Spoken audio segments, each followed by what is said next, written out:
You got to do some self-reflection.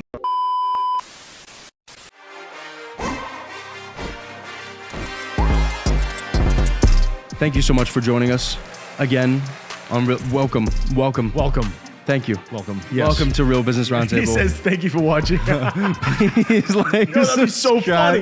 That would be so funny if he did the outro. That was funny. So today we're going to be talking about something that has come up in discussion quite a bit recently. It's venture cap. No, it's raising money for a business. So Yeah. it's very common that a group of people or some people or a guy or whatever, a woman starts a business and they need to raise money in order to grow. That is a very common thing. We've discussed it. We've done it.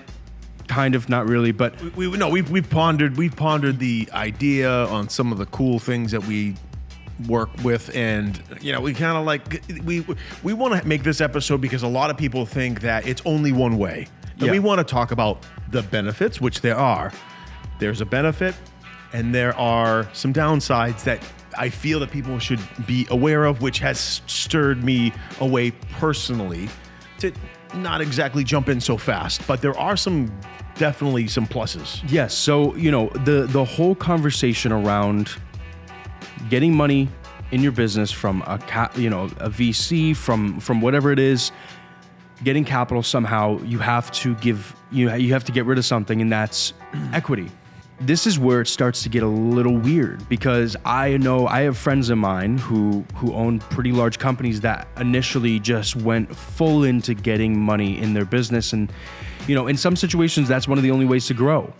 In other situations, if you're a company and you're fortunate enough to be able to grow your business and not have to get any capital in the door in order to do that, that's fantastic. Good for you. Congratulations. Give yourself a pat on the back.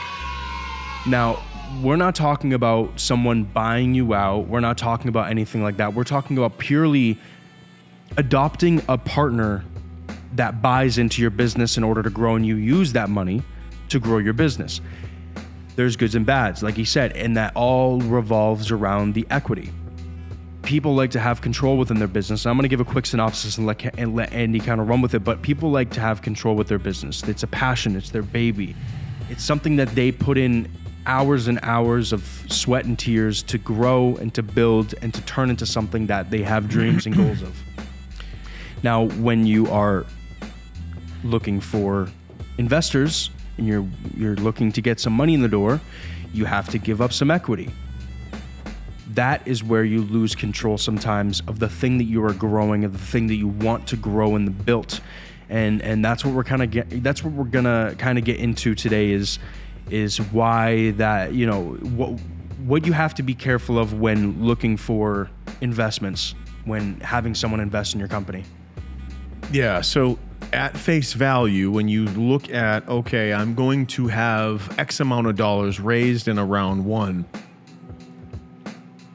if that comes with loss of any type of creative control, creative direction, if you're not really responsible for very important pieces of what made your company what it is now, you may want to reconsider it. Now, if it's an angel investor, that's more like, hey, I'm going to put in X amount of dollars. Hopefully it grows. As we all know, every investment is a risk. There's no guarantees. But if I put in X and I make more money out of it, that's great. But that is very different than, let's say, a VC. Now, a VC will come in, put in a shitload of money, and probably blow you up. But if you are passionate about your industry and the soul of your business is what it is today because of what and how you operated it, you have to kind of second guess and go, okay, is this VC going to maintain how I did this from the beginning? Am I going to lose all control? Am I going to have any say? Yeah, they're going to invest all this cash and make it grow, but is that really what you want at that price? So you have to There's risk and reward. There's a lot of balancing that you have to do. You got to do some self-reflection. You got to make sure that you're cool with that. Some people don't give a shit. They'll just like, yeah, let's go. More power to you. Let's go. But if this is like your life's passion and you're just, I don't know if it's for everybody, because when you lose that control, like I have known people who, let's say someone else gets an infusion of millions of dollars, millions, and they go on a hiring, spree. Then they go there and you get some feedback back that, oh, wow. Oh, what rules do they have? Oh, what policies? Oh, what's happening? What did they do? Holy crap. And you hear the stories about, people losing control. At the same time, on the other hand, in some situations, people shop around for investments. They talk to different VCs. They talk to different investors. And the reason why is because, on the other hand, you may want to find a particular partner, which is what they're going to be, in the business that can benefit the business. Let's say there's one guy or two guys that started up a business. They're really good at this, but they lack in this. Money could help, and a really good partner who has access to capital could help as well. That is also a different way of looking at it, because at the end of the day, these guys are lacking in something that the business needs in order to get it to a certain space. But this VC, this investor, could have that, whatever it is, to help them get to a certain space, get to reach that goal, whatever it is. So that's the other part of it is, if you own a company and there's an investor who has a certain connection, or they have, they understand a certain area, how to compete in an area, how to do this, how to grow in a certain industry, whatever it may be, that may be the right people you want to meet with. So it's not always the VCs and the investors picking and choosing who they want to invest in. It's also a part on you to figure out who you want to partner up with, because at the end of the day, they're going to end up being partners. They're going to have a say. They're going to have a piece of your company, the thing that you built. So that's something that you really need to consider if you're going to be going down the path of finding an investor, getting capital, that sort of stuff. So what happens is, like, the entrepreneur typically will get excited about the speed of growth. Convenience. They're going to put an infusion of, let's say, $10 million, and they're going to invest in sales. They're going to invest in fulfillment. They're going to invest in product improvement, advancements, next levels, version 2, version 3. They're going to expand the offerings within the market, or open up new markets, or new opportunities to kind of spread out. Whatever the agenda might be, an infusion of cash could really speed that up and could make things a lot better. But that's the plus, is the speed. I'll be a $20, $30 million company in a year and a half. Wow. Okay.